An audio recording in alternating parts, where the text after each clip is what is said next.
If we look a little more at the principles of the Illuminati, we'll see them as a continuation of the Jesuit order. For example, Adam Weishaupt wrote, "If in order to destroy all Christianity, all religion, we have pretended to have the sole true religion, remember that the end justifies the means. Those which we have taken to deliver you, those which we have taken to deliver one day the human race from all religion, are nothing else than a pious fraud which we reserve to unveil one day in the grade of Magus or philosopher illuminated."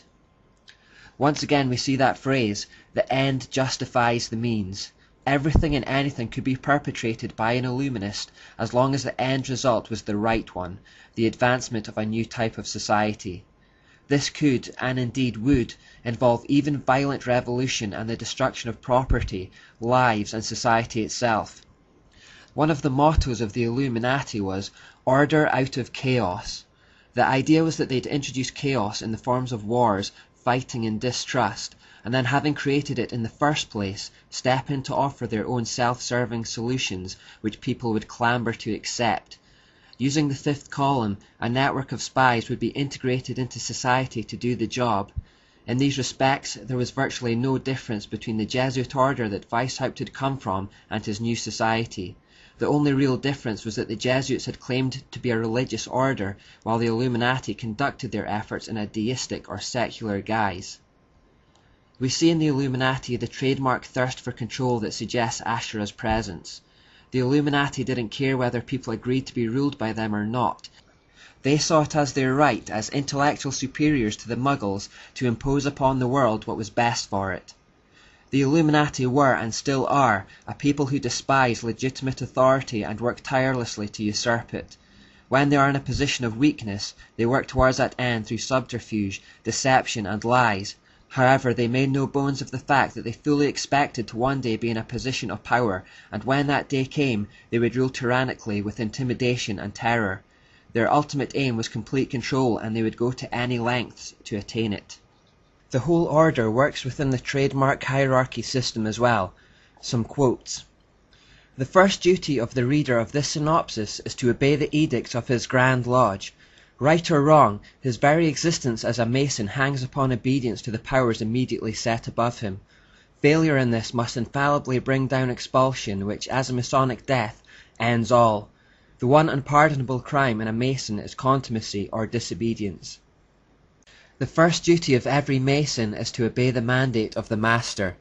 The order must at once be obeyed. Its character and its consequences may be matters of subsequent inquiry.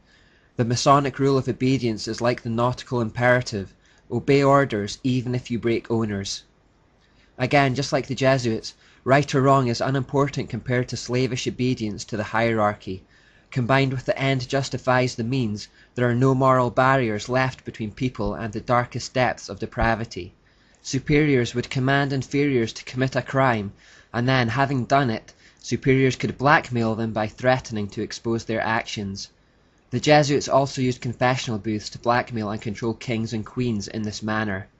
According to a joint deposition signed by Professor Renner and his 3 colleagues, the object of the first degrees of Illuminism was to train the adepts in the system of espionage. Once the member had so committed himself to such nefarious acts of espionage, treason, or other treacherous enterprises, he remained in a state of perpetual dread, fearing his superiors might at some time reveal the criminal activity.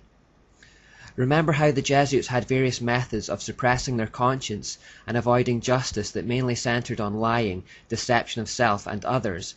This also continues in the Illuminati. "You must conceal all the crimes of your brother Masons, except murder and treason, and these only at your own option. And should you be summoned as a witness against a brother Mason, be always sure to shield him. Prevaricate, don't tell the whole truth in his case, keep his secrets, forget the most important points. It may be perjury to do this, it is true, but you're keeping your obligations, and remember, if you live up to your obligations strictly, you'll be free from sin." As for the Ashura or Jezebel trait of intimidation, when a brother reveals any of our great secrets, whenever, for instance, he tells anything about Boaz or Tubal-Cain or Jachin or that awful Mahabone, or even whenever a minister prays in the name of Christ in any of our assemblies, you must always hold yourself in readiness, if called upon, to cut his throat from ear to ear, pull out his tongue by the roots, and bury his body at the bottom of some lake or pond. Of course, all this must be done in secret, as it was in the case of that notorious man Morgan, for both law and civilization are opposed to such barbarous crimes.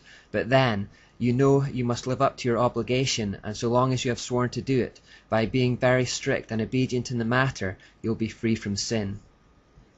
What I've aimed to do in the last few parts is to show that through Freemasonry, Satan didn't abolish his plans in the Enlightenment. He merely changed tack and perpetuated his mysteries under a deistic or secular guise. The words of Weishaupt explaining the purpose of his order give it away. He said it was for illumination, enlightening the understanding by the sun of reason, which will dispel the clouds of superstition and of prejudice.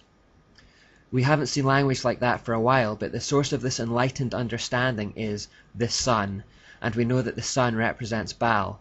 So the usual themes are all here: deception, control, total obedience to the hierarchy, and esoteric knowledge from the sun.